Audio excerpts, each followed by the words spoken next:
Gens gentils comme AMG, ils arrivent pas à se marier. Les salafistes, ils ont tout raflé. Voilà. Les salafistes, quand ils voient des femmes, les salafistes, quand ils voient des femmes, ils font la rafle du Veldiv. C'est des crevards. On l'a des crevards. Adou, c'est d'office 4. Direct, ils se marient, ils réfléchissent même pas. Moi, il m'en faut 4. Mais AMG, c'est pas grave, t'as rien perdu, frère. Voilà. Mieux vaut être seul que mal accompagné d'une salafiste. Je te le dis. Hein. Mais tu disais, Arnabad, Ibn Intamia, Ibn Intamia. Lui, c'est le père du terrorisme. Et lui, il avait pas donné des attributions à Allah. Comme quoi, qu'il y avait une main, tibia. C'est pas lui qui disait que Allah, il y avait des membres. Si, les Moutajessimines, c'est une religion. Bah, c'est les salafistes qui disent ça. Ils disent qu'Allah, il y a un corps. Ouais, Aratif, ça c'est. Ah, regarde dans le Bukhari, Abu Huraira, il dit Allah, il descend du ciel, il y a une échelle, et puis toutes les nuits, il descend du 7e ciel, puis il dit oh mes serviteurs, demandez-moi que je vous exauce. Déjà, pourquoi il descend? Est-ce que du 7e ciel, il n'entend pas leur Dieu? Hein? Parce que quand tu te rapproches, c'est que tu n'entends rien de loin. Tu vois? On est d'accord. Mais c'est comment ils font pour écouter des paroles dégarées comme ça? Il y a des gens comme ça. Il y a un problème. Tu sais, non, parce que, oui, déjà, il y a un problème dans leur enfance. À mon avis, ces gens-là, quand ils étaient petits, tu sais, quelqu'un qui a eu une enfance normale, il restera jamais salafiste toute sa vie. Hein. Hein, il va peut-être le berner au début parce que ils viennent d'Arabie Saoudite. Tu sais, si les salafistes, ils venaient d'Algérie ou du Maroc, il y a personne qui serait salafiste. Hein. Tu sais pourquoi? Ils ont utilisé la Mecque et Médine. Le point fort. Voilà. Et les gens, ils disent, oh, c'est la Mecque, c'est la ville, il y a la maison d'Allah et tout, t'as vu? Même si tu mets demain, tu mets par exemple, comment on appelle ça? Demain, tu mets, regarde, je t'explique un truc. Parce que, nous, notre communauté, elle est bizarre. Hein. Demain, tu t'enlèves la Mecque aux salafistes et tu la donnes à la Gay Pride, bah, tous les musulmans, ils vont suivre la Gay Pride. Ils vont dire, radiyallahu anhum. Allah yastir. Allah musta'an. Wallah, c'est. Pire, c'est que c'est vrai. Oui. Ouais. Ils diront plus on va aller à la mosquée de la Mecque. Ils diraient on va à la mosquée de la Mecque. Dis pas ça en rigolant, Anabad, parce que Wallah, on sait pas dans 50 ans comment ça va finir cette histoire. Ah, bien sûr. Hein. Dans 50 ans, tu verras. Tu seras même pas là. Mais moi, je te dis, hein, heureusement, alhamdoulilah, heureusement que tu serais parti avant. Alhamdulillah, on serait parti avant, Inch'Allah, ya Rabbi. Tu vas aller à la Mecque dans 50 ans, il va y avoir des montagnes russes, tu vas faire le tawaf, tu vas monter en haut, et puis tu vas monter dans le chariot, puis tu vas descendre, tu vas faire 7 tours en 2 minutes, tu vois. Et l'imam va dire, allez-y, jusqu'à présent, personne n'a décroché le nounours, allez, une place gratuite pour celui qui décroche le nounours. Ça va être comme ça à la Mecque, tu verras. Anabad, mais moi, il y a des gens. Il y aura des grands écrans et tout, tu vois. Là, tu verras. La Mecque, elle a bien changé déjà depuis l'époque. Ah ouais, moi, quand j'ai été, il n'y avait rien. Maintenant, t'as Zara, t'as H&M, t'as Stradivarius, t'as tout à la Mecque. T'as tout. Starbucks. Tout ce que tu veux, t'as Starbucks. Incroyable. Tu manges des. Tu sais, moi, à mon époque, moi, j'ai été à la Mecque en 1989. Ah ben, en France, moi, quand j'ai fait mon pèlerinage, en France, ils savaient pas ce que c'était que les kebabs. Mon premier kebab, je l'ai mangé à la Mecque. Il était bon. Wallah, il était bon. Wallah, le kebab, il était pas encore arrivé en France quand j'ai fait mon pèlerinage. Ah, d'accord. C'est pas encore à la mode. Ce qui est triste, une fois qu'on parlait à Nabad, c'est certaines montagnes qui avaient là-bas le prophète sallallahu alayhi wa sallam. Il leur avait même donné un nom. Et ils les ont rasés pour construire des buildings. Ouais. Tous les endroits où est-ce que le prophète y a marché et tout, ça a été rasé. Ils ont mis du macadam, ils ont mis du carrelage, et de tout. Ils ont pas laissé une trace où est-ce que le prophète y a marché. Par contre, quand tu vas à Médine, l'endroit où Abu Bakr y a été élu, ben ils en ont fait un jardin paradisiaque. Regarde ce qu'ils ont fait à Médine. Regarde, tu vas comprendre. Regarde. Je vais taper Saqifa Beni Saïda. Regarde. Hein.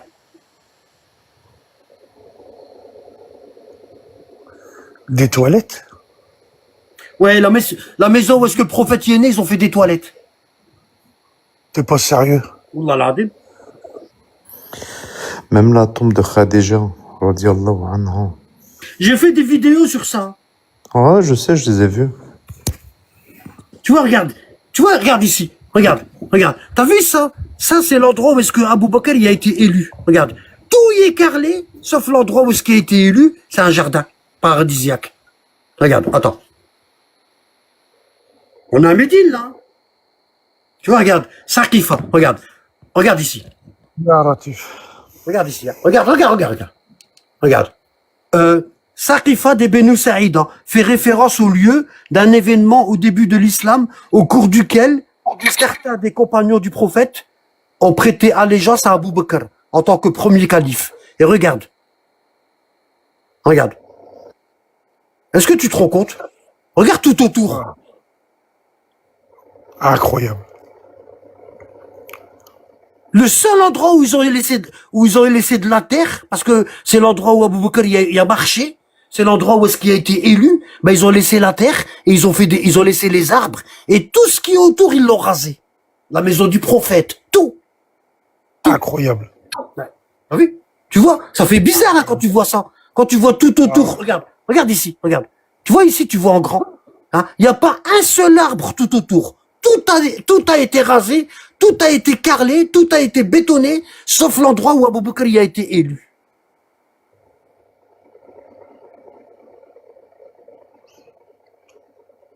Ouais. C'est pour ça qu'il me dégoûte, Hado, là. Wallah, il me dégoûte au plus haut point. Regarde. Tu vois. C'est dingue, hein? Regarde. Et il y a un panneau rouge, c'est écrit en anglais, c'est écrit en arabe, c'est écrit dans toutes les langues. C'est ici que le premier calife Abu Bakr a sauvé l'islam. Voilà. Tu vois? Attends. Tu vois, regarde. Tu vois, il l'écrit, regarde. Saqifa Benu Saïda. Waouh! Cherche le panneau, comme ça je vous le montre. Ils ont mangé McDo et tout. Ah, mais ça fait pas partie du Hesh, Annabad, quand tu t'en vas là. Non, bah non, mais eux, ils visitent. Regarde ici, c'est écrit là, regarde. T'as vu, ça, c'est le panneau. Regarde. C'est écrit en anglais et c'est écrit en arabe. Tu vois? Saqifa Benu Saïda, c'est écrit, c'est là qu'Abu Bakr y a été élu, etc., voilà. Voilà. Rien sur la fille du prophète, rien sur la maison du prophète, rien. Ils ont tout rasé. Tout.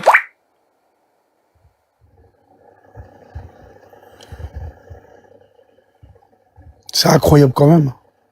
Wallah, c'est incroyable. C'est là que tu vois qu'ils ont une préférence. Tu vois, par rapport aux compagnons et à la famille du prophète. Même au prophète lui-même.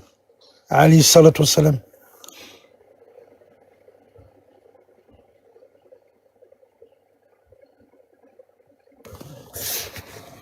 Et tu disais, Annabad, et tu disais qu'ils ont remplacé, ils ont mis des toilettes publiques à la place de, Ouais. enfin des toilettes publiques, je sais pas, mais Si, de toilettes publiques. ça c'est incroyable ça. Ça devrait Regarde être préservé là, là-bas. Regarde ici. Regarde. Alors, les musulmans pensent que Mohammed aurait reçu la plupart de ses premières révélations en ce lieu. Après sa redécouverte pendant les travaux d'extension de la mosquée de la Mecque en 89, elle fut recouverte par des toilettes publiques. Oh là là. Tu vois? C'est dans Wikipédia. Tout le monde, il le sait. Hein. Tu vois? Voilà. Regarde. Par les destruction des sites liés à l'islam précoce, à l'époque du prophète, est un processus toujours en cours, essentiellement dans la région du Hijaz, en Arabie Saoudite, occidentale. En particulier dans les villes saintes de la Mecque et Médine. Ils détruisent tous les lieux saints de l'islam. Il s'agit principalement de la démolition de mosquées anciennes, de cimetières, de tombeaux de saints, de mausolées et autres sites associés à des personnalités historiques vénérées par les musulmans. Par ces destructions, l'État saoudien cherche à empêcher le culte des saints et la vénération des tombeaux sur son territoire, alors que eux, ils vénèrent leurs savants. Eux, ils vénèrent leur savant. Voilà. Alors, ces lieux saints, là, où il y a des tombeaux, où il y a des saints. Là, par exemple, la femme du prophète Khadija, sa tombe. Tu vois? La mère du prophète, sa tombe, elle a été détruite. Bon, ces lieux saints, ça fait 14 siècles qu'ils existent. Pourquoi les musulmans d'avant, ils les ont pas? Pourquoi? Il a fallu attendre 1780. Tu as vu ce que c'est marqué? Conformément à l'interprétation salafiste des textes de l'islam. Exactement. Jamais personne n'a interprété les textes comme eux. Incroyable, ça c'est... Et pour te donner une idée, si tu me permets, il y a eu, tu sais, pendant la guerre en Syrie, il y a eu un épisode qui était assez intéressant. Il y a la tombe, il y a le mausolée de Khalid ibn Walid à Homs. Et elle a été détruite. Et quand elle a été détruite, les Daesh, directement, ils sont arrivés, ils ont dit c'est pas nous. Donc c'est pour te dire, normalement c'est dans leur logique de faire ce genre de choses, mais quand c'est arrivé, directement ils sont arrivés, ils ont dit c'est pas nous. Dans le sens contraire, ça ne les arrange pas. Ben, Khalid ibn Abdel Walid, c'est le père de Daesh. Ouais, tout à fait. Wallah, c'est le père de Daesh. Normalement, sa tombe, il la détruise pas, lui. Ah Ça oui, devait- ouais. Ça devait être une erreur, il y a un missile qui est tombé ou je sais pas quoi. Non, C'est pour non, ça elle a que été c'est pas détruite nous. par un Parce autre que, groupe. par contre, il y a un autre compagnon qui était avec l'imam Ali. Lui, sa tombe, elle a été détruite. Regarde, je vais essayer de le trouver. Regarde, là. En Syrie. Hein. Regarde. Comment il s'appelle? Il s'appelle... attends.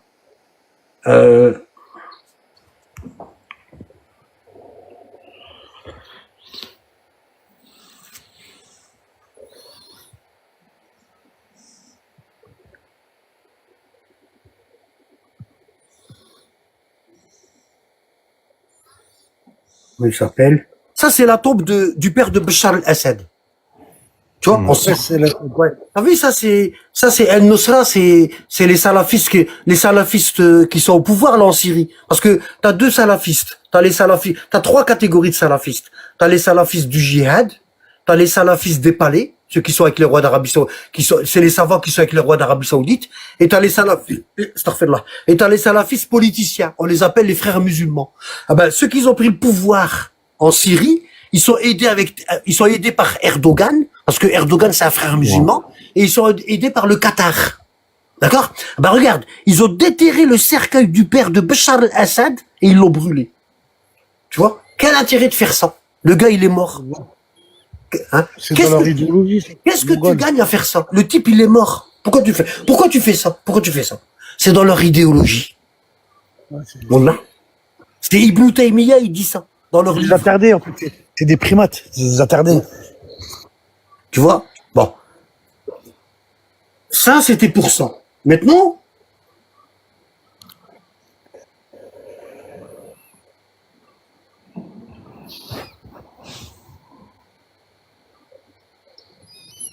Le compagnon d'Ali Abi Talib, alayhi salam. ouais, attends, je suis en train de le chercher.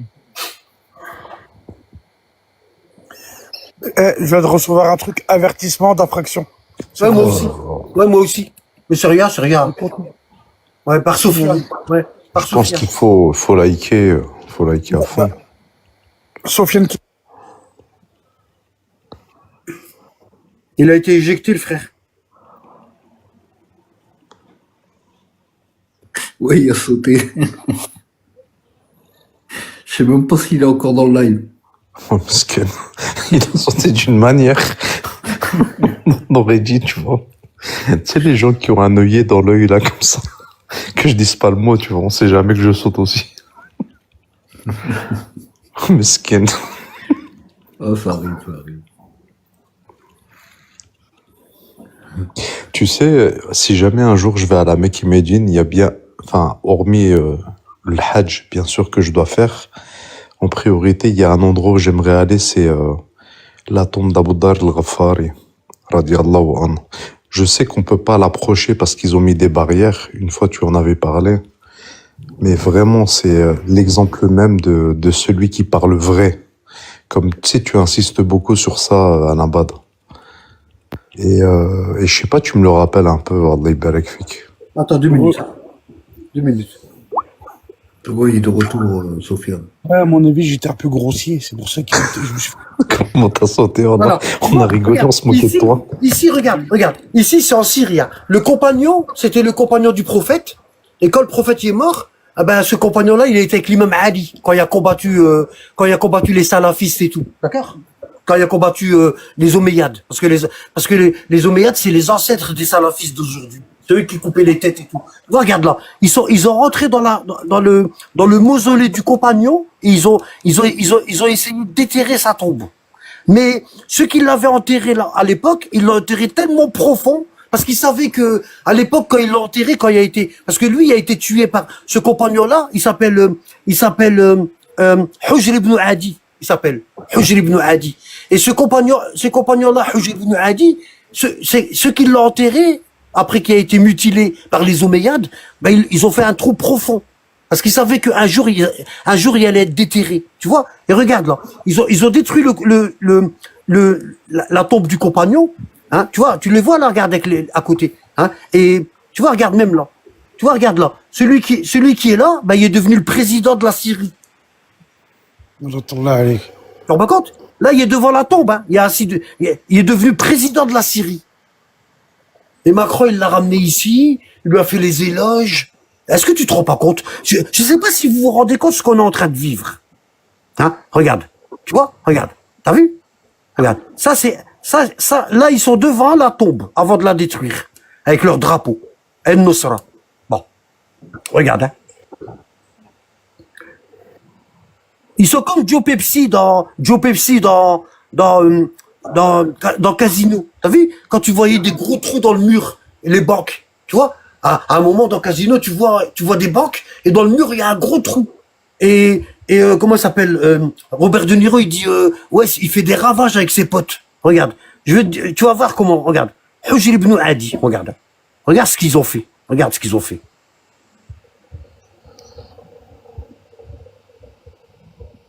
Tu vois, là ils sont en train de prier et le tombeau du compagnon il est là derrière. Là, ils sont en train de prier avant de détruire la tombe. Tu vois? Ça, c'est avant de détruire la tombe. Regarde. Ça, c'est avant de détruire la tombe. Bon. Regarde ce qu'ils vont faire après. Regarde ce qu'ils vont faire.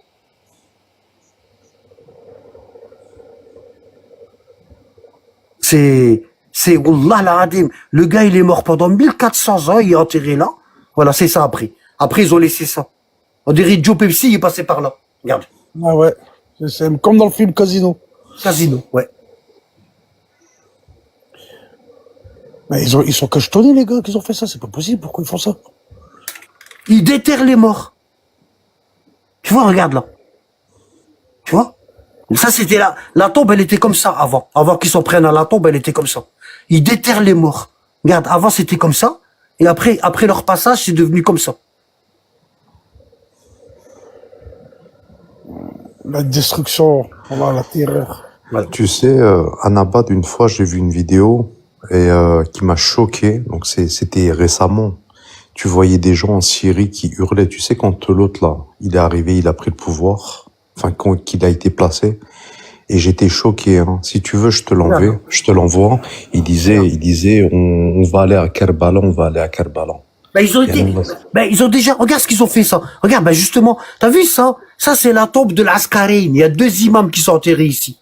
Il y a il y a le grand-père du Mahdi, l'imam al-Hadi, alayhi salam, et il y a le père du Mahdi,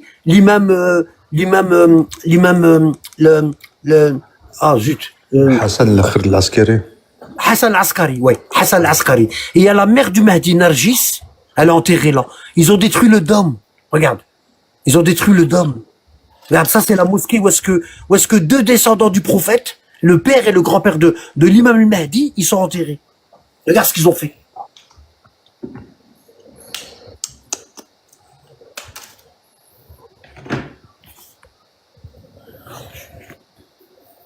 Tu sais, quand tu fais des toilettes publiques à l'endroit où le prophète y est né, bah t'as tout compris, hein. Regarde. Bah voilà. Regarde là. Regarde. Hein? Il détruit la tombe d'un compagnon du prophète qui est voué au paradis. Pourquoi? Parce que ce compagnon-là, il a été compagnon du prophète, et quand le prophète y est mort, ce compagnon-là, il a été compagnon de l'imam Ali. Et ils détestent l'imam Ali, eux. Eux, ils aiment bien Muawiyah, les Omeyyades.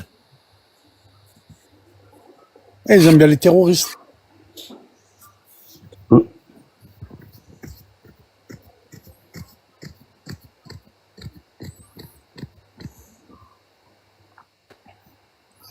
C'est vraiment triste. Ouais, Annabad, c'est pas Khalid ibn Walid qui mangeait sur les morts? Ouais. Si, c'est Khalid ibn Abdouladid, ouais. Ouais. Ouais. Il y avait un casque, tu sais, à cette époque-là, quand ils allaient faire les batailles, ils mettaient des casques en fer, et autour, ils mettaient un turban. Tu vois? Ah ben, lui, son casque, il était rouillé. Parce qu'à chaque fois, il tuait un personnage important, ben, la flèche avec laquelle il a tué, il l'a rentré dans le casque. Il y avait du sang dans son casque. Et il rentrait comme ça, il rentrait voir Abou Bakr dans la mosquée du prophète comme ça, avec son casque et le sang et tout. Oui, il a tué, tu sais, il y a un personnage, un compagnon qui habitait pas à Médine. Il s'appelait Malik ibn Nouaïra. Regarde, hein. Je tapais Malik ibn Nouaïra. Regarde, hein. Khalid ibn Abdel, qu'est-ce qu'il a fait? Il l'a tué, il lui a coupé la tête, et il l'a mis en dessous d'un chaudron, il a fait cuire la nourriture avec la tête de cet homme-là. Parce que sa femme, elle était très très très belle, et dans la nuit même, Khalid, il a couché avec elle, avec sa femme. Il a mangé un morceau de sa tête aussi. Non, ça faut pas rajouter, t'as vu, on doit dire la vérité, t'as vu. Faut pas, après c'est trop, c'est pas parce qu'ils ont déconné qu'on doit les charger, t'as vu. Ça me choquerait pas. Wallah, ça me choquerait pas. Après ce que tu me dis, là, frère, c'est massacrer à la tronçonneuse, là. C'est quoi ces histoires? Putain. Sans foi ni loi.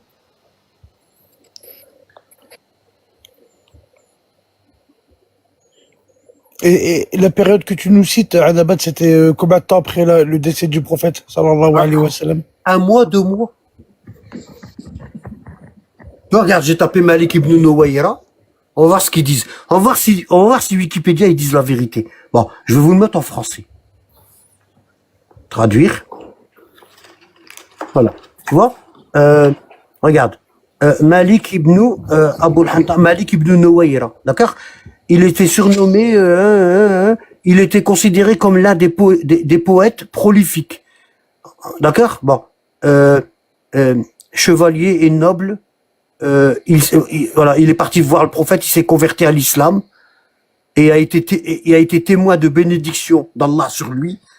Il y a eu des miracles sur lui quand il s'est converti. Il est Malik ibn Nouaïra. D'accord? Bon, sa conversion. Il embrassa l'islam et le messager de Dieu le chargea de collecter les aumônes de son peuple. Et quand le prophète y est mort, Abou Bakr, il a envoyé Khalid ibn al-Walid dans sa tribu à lui, là, Malik ibn Nouaïra, et il lui a dit, va récupérer l'aumône. Et quand Khalid, il est arrivé à la tribu, il a dit à lui, Malik ibn Nouaïra, il lui a dit, Abou Bakr, il m'envoie récupérer l'aumône. Et lui, il dit comment ça, Abou Bakr? Qu'est-ce que tu racontes? Et Khalid, il lui dit, le prophète, il est mort, et Abou Bakr, il a été désigné. Et Malik ibn Nouaïra, il dit, c'est pas possible. On était à Radir Khoum il y a 3 mois, et le prophète, il a désigné Ali. Même toi, t'étais là. Tout le monde était là. Qu'est-ce qui s'est passé, là? Ah non, je te donne pas les aumônes. Bon. Khalid, il est reparti à Médine, il est parti voir Abou Bakr, il lui a dit, il veut pas donner les aumônes parce qu'il reconnaît pas ton califat. Ah bah Abou Bakr, tu sais qu'est-ce qu'il a dit? Il a dit que la tribu de lui, là, elle est sortie de l'islam. Parce qu'elle n'obéit pas au calife, donc elle est plus musulmane. Donc on doit les combattre et on doit les tuer. C'est pas des musulmans. Alors qu'il faisait la prière. Qu'est-ce qui s'est passé? Khalid, il est reparti ici, là, dans la tribu, pour prendre, et c'était le moment de la prière. Khalid, il est arrivé quand c'était le moment de la prière. Et ils ont tous prié ensemble, les gens de la tribu, et Khalid, ils ont prié ensemble. Et Khalid, il a dit à ceux qui étaient avec lui, il a dit, priez et mettez vos sabres à côté de vous. D'accord? Il dit, dès que la prière, elle est finie, prenez vos sabres et tranchez-leur la tête. Ils ont prié ensemble. Ouais. Dès que la prière, elle est finie, ils ont pris leur sabre, ils ont tranché la tête, et ils ont pris Malik ibn Nouaïra, ils l'ont attaché. Et Khalid, il a dit, ramenez les femmes. c'est du butin. C'est du butin de guerre. Ramener toutes leurs femmes. Et quand Khalid y a vu la femme de Malik ibn Nuwayra, c'était une princesse. C'était une poupée, elle était très belle. Tu vois? Et Khalid, et son mari, Malik ibn Nuwayra, il était attaché, et il voit que Khalid est en train de mater sa femme, puis il est en train de devenir fou. Et c'est ce qu'il dit à Khalid. Il lui dit, c'est pour elle que tu vas me tuer. Il l'a Il le tué. savait. Il le savait. Il l'a tué et il a couché avec sa femme le soir même. Et tu sais, quand il l'a tué, il a fait couper sa tête, et il a dit mettez sa tête sous le chaudron. Et Malik ibn Nuwayra, il y avait des longs cheveux. Il y avait des longs cheveux. Ça a fait, quand ils ont mis sa tête sous le chaudron pour faire cuire la nourriture, eh ben, tellement il y avait beaucoup de cheveux, ça s'est enflammé. Aïe, aïe, aïe. Hein? Regarde, il embrassa l'islam à l'époque du messager de Dieu, qui le chargea de collecter les aumônes. Est-ce que tu penses que si le prophète il le charge de collecter les aumônes, est-ce que tu penses que c'est quelqu'un de confiance ou c'est un voleur? Ah non, c'est quelqu'un de confiance. C'est quelqu'un? Bon, regarde ici. Regarde ici. Malik ibn Nuwayra était une figure importante de la tribu des hommes d'honneur. C'était un homme d'honneur très respecté. Il était un exemple de courage parmi les Arabes. Sa générosité pour faire le bien et aider les nécessiteux. Il exerçait une influence considérable sur sa tribu. Il est venu vers le prophète. Il a dit, ô messager de Dieu, je suis venu faire l'attestation devant toi et apprendre l'islam. Hein? Et le prophète, il lui dit, oui, mais est-ce que tu as demandé à ton peuple avant de venir? Il a dit, mon peuple, il m'obéit au doigt et à l'œil. Il me respecte et je suis un homme d'honneur. Si moi je rentre dans l'islam, tout mon peuple va rentrer. Et c'était vrai. Et le prophète, il l'a chargé de ramasser. En général, le prophète, il envoyait un compagnon de Médine pour récolter la zakat. Il envoyait Ali, Mu'adh ibn Jabal. Ah ben là, lui, là, dans sa tribu, le prophète, il envoyait personne. Il lui a dit, c'est à toi de récolter et c'est à toi de la distribuer. Ouais, directement. Tellement qu'il y avait confiance. Regarde ici. Il avait acquis un statut élevé auprès du prophète. À tel point qu'il le désigna comme son représentant pour collecter la zakat de son peuple et la distribuer aux pauvres. Tu te rends pas compte? Sans passer par le prophète. Il récoltait puis distribuait sans pas. En général, quand il y a une tribu à récolter la zakat, l'argent il allait chez le prophète et le prophète il distribuait. Mais lui il distribuait directement. Tellement le prophète il lui faisait confiance. Ah ben Abu Bakr il dit que cet homme-là, Malik ibn Nuwayra, à la mort du prophète, il a apostasié de l'islam. Donc il a fallu le tuer. Est-ce que tu y crois? Allah, pas une seconde. Et ils ont appelé ça la guerre des apostats. Hein? Après la mort du messager d'Allah, certaines tribus ont apostasié, t'as vu? Ils ont dit qu'il a apostasié. Comment le prophète, il lui a fait confiance et il a dit que c'était un homme d'honneur et juste à la mort du prophète, il va apostasier? Ça veut dire que le prophète, il sait pas faire la différence entre quelqu'un de mauvais et quelqu'un de bien? C'est une excuse. C'est Regarde. Tout ce que je vous dis, c'est vrai, wallah. Je vais jamais vous ramener quelque chose sans vous ramener la preuve. Regarde. Après la mort du prophète, certaines tribus ont apostasié, dont celle de Malik ibn Nuwayra. Il aurait dit à son peuple, ô Beni Tamim, vous avez appris que Mohammed ibn Abdullah m'avait chargé de collecter vos aumônes avant sa mort. Mohammed est parti, et cette affaire doit être menée à bien. Ne convoitez, certains de ses proches le blâmèrent pour cela, tandis que d'autres le louèrent et le corrigèrent. Malik commença à dire, vous rendez pas compte? Ils ont dit que le prophète, il l'aimait bien, il lui faisait confiance, et ils ont dit que dès que le prophète est mort, bah, il a commencé à déconner. Il a changé de bord. Il a retourné sa veste d'âme. Ouais, c'est ça. Regarde ici.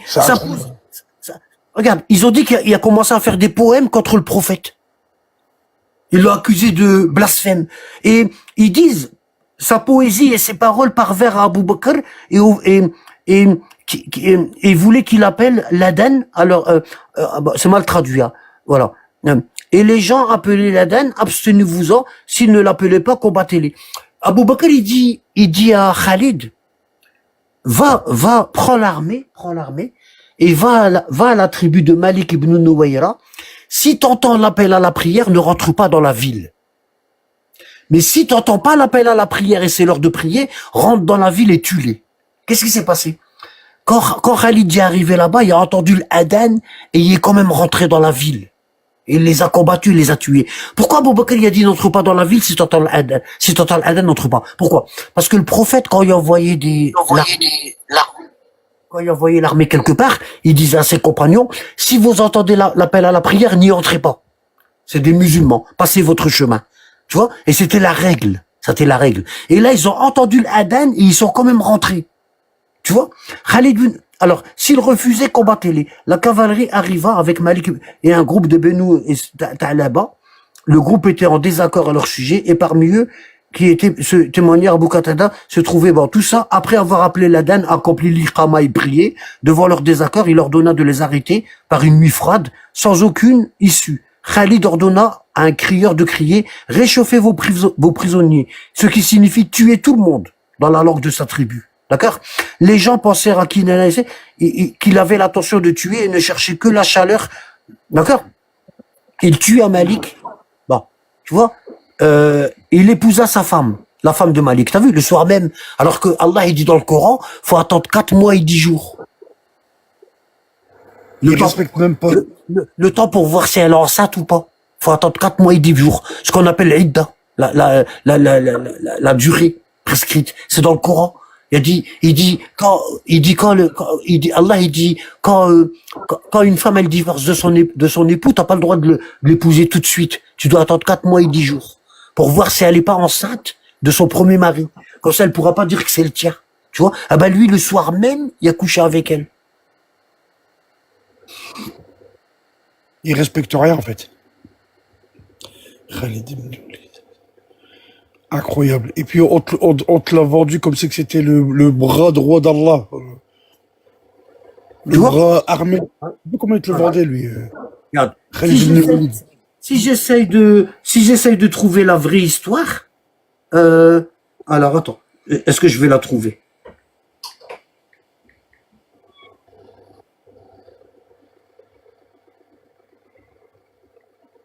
Tu vois ici, ici je vais te montrer la vraie histoire et je vais te la traduire. Tu vois, Malik ibn Nuwayra, traduire. Regarde ici. Tu vois, regarde. Malik ibn Nuwayra, Malik était l'un des compagnons du messager d'Allah. Il fut tué en raison de la déviance de Khalid ibn Abd al-Walid. T'as vu la déviance, tu vois, morale. L'histoire de la mort de Malik, elle est dans les livres, hein. Mais les savants d'aujourd'hui, ils vont mentir. Mais si tu lis les livres anciens, tu vas trouver son histoire. Hein. Y a pas de problème. Hein. Regarde. L'histoire de la mort de Malik, les guerres des apostats, oh zut, c'est mal traduit. Hein. Oh zut. Attends, hein. Je vais essayer de trouver une version française bien traduite.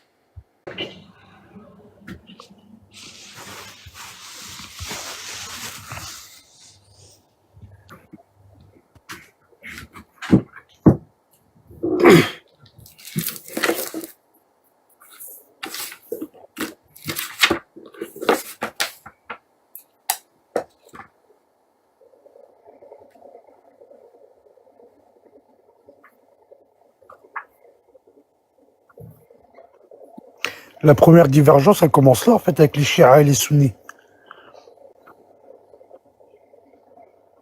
L'une des premières divergences chez les musulmans. Tu vois ici. La première différence, elle commence le jour du testament. Tu vois, ici, t'as le Bukhari. Regarde, hein. Ici, t'as le Bukhari. D'accord? Tome 1. Tu vois? Tome 1. Je vais monter un petit peu comme ça, tout le monde y voit ce que je suis en train de lire. Ok? Bukhari, tome 1. Le hadith, c'est 1399 pour celui qui veut garder une trace. Bon. Tu vois ici? Bon. Regarde. Ici, il dit, Abu Yaman al-Hakam ibn Nafi' nous rapporte en ces termes. Shu'aib, etc., Utba, il dit, nous rapporte que Abu Huraira a dit, lorsque l'envoyé d'Allah fut mort, lorsque le prophète est mort, regardez, vous voyez tout là? Est-ce que vous voyez tout là? Est-ce que c'est bon là pour vous? Ouais. Comme ça c'est mieux, comme ça? Attendez, je casse tout. Moi, pour moi, c'est bon. Est-ce que c'est Ouais, bon on pour voit vous? bien.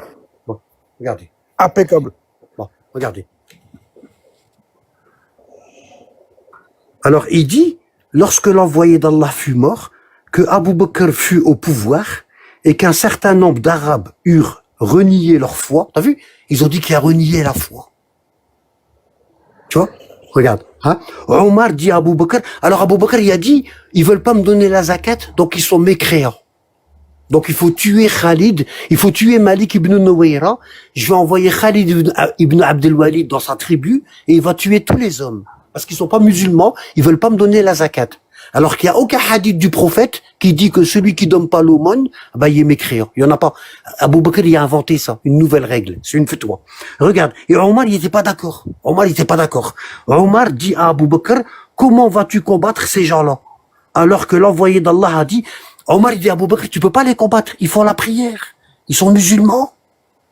Hein? Alors que l'envoyé d'Allah a dit, j'ai reçu l'ordre de combattre les gens tant qu'ils n'auront pas attesté qu'il n'y a pas d'autre Dieu qu'Allah, car quiconque a prononcé cette formule a rendu pour moi sa vie et sa fortune inviolables. Tu vois? Ça veut dire, Omar, il dit, le gars, il est en train de dire, la ilaha illallah. Il est en train de dire, il n'y a de divinité qu'Allah, et Mohammed est son messager, et tu vas le tuer. Tu vas tuer un musulman. D'accord? Hein? Sauf le cas où il est responsable d'après la loi en dehors de cela. Il n'a pas de compte à régler avec Allah. Tu vois? Par Allah, répondit Abu Bakr, je veux combattre quiconque fait la distinction entre la prière et la zakat. Voyez? Voyez? Pourquoi? Abu Bakr, il a fait une fatwa, il a rendu la zakat comme la prière. Ça veut dire, si tu donnes pas l'aumône, t'es mécréant. Alors que ça, c'est que pour la prière. Car la zakat est obligatoire. Alors Abu Bakr, il dit, comme la zakat, elle est obligatoire, donc, il veut pas me donner la zakat, donc il est mécréant. Tu vois? C'est comme si le pèlerinage, c'est un pilier de l'islam, toi, t'y vas pas. Ben, je te dis, t'es mécréant. Parce que tu fais pas le pèlerinage. Et toi, tu pries, tu fais tes sacs prières. Ou bien, par exemple, tu fais tes sacs prières et tu jeûnes pas le ramadan. Et moi, je te dis, t'es mécréant. Alors que tu pries et t'attestes qu'il n'y a de divinité qu'Allah et que Mohammed est son envoyé. Mais tu jeûnes pas. Est-ce que t'es mécréant pour ça? Non? T'es pas mécréant. C'est exactement la même chose. T'as un musulman qui fait un grand péché, mais t'es pas mécréant. Tu mérites pas la peine de mort. Tu as compris? Et regarde ici. Il dit, par Allah, répondit Abu Bakr, je vais combattre quiconque fait la distinction, la différence entre la prière et la zakat. Car la zakat est obligatoire pour les biens. Tu vois? Par Allah, quand ils ne me refuseraient, par Allah, tant qu'ils me refuseront qu'une chèvre parmi les redevances qu'ils payaient à l'envoyé d'Allah, je les combattrai à cause de ce refus.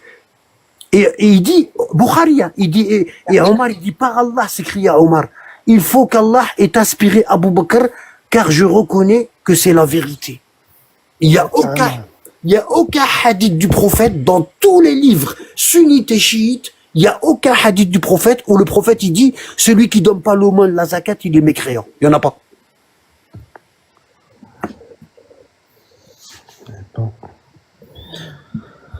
C'est impressionnant. T'as vu ce qu'ils t'as vu ce qu'ils ont fait de l'islam à la mort du prophète? T'as vu ce qu'ils ont fait? C'est magnifique. Hein? Quand c'est une question d'argent, Hein, quand c'est question d'argent, il n'y a plus d'islam qui tient. On fait des fatwas. Hein, on fait, voilà. Tu te fais ton tafsir toi-même, tu fais... Donc, vous voyez que je vous ai jamais raconté de bobards. Si un jour je vous raconte des bobards, qu'Allah me coupe la langue. Wallah. D'accord? Voilà. Ouais, mais kada, c'est pas comme ça, t'étais pas là, ils vont te dire... Regarde. Wallah al-Adim, s'ils font ça, je vais sortir tous les livres sunnites et je vais faire un cours que sur ça, avec tous les livres. Alors, qu'ils essayent pas de faire ça parce qu'ils sont foutus. Je te le dis à l'avance. Voilà, ils sont mal barrés. Salam alaikum. Alaykoum salam. Wa alaykoum salam. Alaykoum salam. Magnifique Anabad, Wallah l'Adim, magnifique, Wallah. Je le dis sincèrement, Wallah l'Adim, je le dis sincèrement et j'aime trop bien, Wallah l'Adim, j'aime trop bien d'écouter ces histoires-là parce que tu rapportes la vérité et c'est pas que tu parles dans le vide, t'apportes les preuves. Sincèrement, j'ai rien à dire, Wallah l'Adim, c'est incroyable, Wallah. Comment on peut nier encore après tout ça? Wallah, je le dis sincèrement, Wallah l'Adim, c'est pas que je t'aime, là c'est pas là c'est pas parce que je t'aime bien ou quoi, ça n'a rien à voir, hein. Tu vois, c'est la parole, elle est là, elle est dite, tu la montres, que je t'aime ou que je ne t'aime pas, les paroles sont là. Donc, moi, je ne comprends pas, wallah. Je vois plein de commentaires depuis tout à l'heure. Il y a un frère, la Ice, qui nous dit, Bazley, comme des choses comme ça. Alors que je lui dis, écoute, n'écris pas, écoute, à sahbi, écoute. Mais il veut pas écouter, wallah. C'est triste, wallah, l'adim, c'est triste. Et concernant ce que tu viens de dire, par rapport aux sunnites qui contredirait tout ça, même le prophète sallallahu alayhi wa sallam dans le Sahih al-Bukhari, il s'est désavoué de Khalid ibn Walid. Khalid. Il a dit Allahumma inni bari'un mimma fa'ala Khalid. Ouais. Parce il faisait des conneries même au vivant du prophète sallallahu alayhi wa sallam. C'est parce que, regarde. C'est parce que le jour de la conquête de la Mecque, Allah, le prophète, il a séparé les compagnons en 3 groupes. Il a donné le commandement à Khalid et ils sont rentrés par plusieurs portes de la Mecque, tu vois. Et le prophète il a dit ne versez surtout pas de sang. Quand vous rentrez dans la Mecque en conquérant, rentrez la tête baissée et faites l'istighfar et demandez pardon à Allah. Baissez la tête. Le prophète il avait un turban noir et quand il est rentré dans la Mecque avec sa chamelle, il est rentré la tête baissée, humble, pas fier, tu vois. Il est rentré la tête baissée. Et il a dit à tous les compagnons, il a dit, quand vous rentrez dans la Mecque, baissez la tête et demandez pardon à Allah. Tu vois, il y a que Khalid qui a pas fait ça. Il a tué des gens. Khalid, quand il est rentré dans son côté, par la Mecque, quand il est rentré dans la Mecque par son côté, il a tué des gens. Et quand on lui a dit, oh messager de Dieu, Khalid, il a désobéi à tes ordres, le prophète, il a levé ses mains au ciel et il a dit, Allahumma inni bari'un mimma fa'ala Khalid. Oh Allah, je suis innocent de ce que Khalid a fait. Ouais, tout à fait. Ah, il a brûlé la tribu, là, ceux qui ont voulu faire baïa, il les a brûlés. Imagine. En fait, ils avaient dit, au lieu de dire, qu'il a dit Allah, je me désavoue de ce que Khalid a fait. oui, parce qu'en fait, quand on a été dans la tribu, au lieu de dire, on répète bien, qu'il se désavoue de ce que Khalid a fait. Pas de ce que Khalid est. Salam à lui, lui. ouais, mais qu'est-ce que ça, ça rejoint aux deux, mon frère, ça rejoint aux deux. Ah, ils sont bêtes. T'as vu comment il est Tu vois comment il défend ça, tu vois? Comment il détourne. Il détourne les trucs, tu vois. Ouais, voilà, des circonstances atténuantes. Tu te rends pas compte? Ouais, Incroyable. Si moi je me désavoue de Annabad, qu'est-ce que ça veut dire? Si moi je me désavoue de Annabad, qu'est-ce que ça veut dire? Ça veut dire que je vais encore venir Annabad? Il est en train de nous dire que la main de Khalid et le corps de Khalid, c'est pas la même personne. Exactement, c'est des ils sont bêtes. Ah, c'est des schizophrènes. Wallah, c'est des mehbouls, wallah. Des schizophrènes.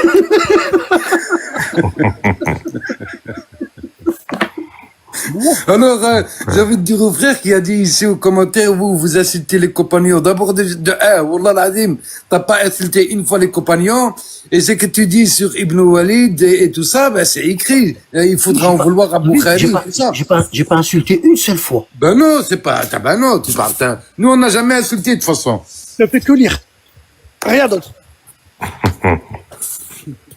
Incroyable, wallah. Mais en tout cas, merci. Les compagnons, ils les sacralisent, pour eux c'est la même chose. Ouais, c'est ça. Ils le mettent au niveau du prophète. Astaghfirullah. Exactement ça. C'est leur doctrine. C'est des schizophrènes. C'est incroyable. Aujourd'hui, c'était un live spécial parce que ma tête, elle a été mise à prix. Bon. Si je meurs, ne pleurez pas. Hein. Je vous aime quand même. Allah yahfazak, mon frère. Annabad, je vais te parler de chez toi. T'as un souci, t'appelles. Hein. Je viens direct.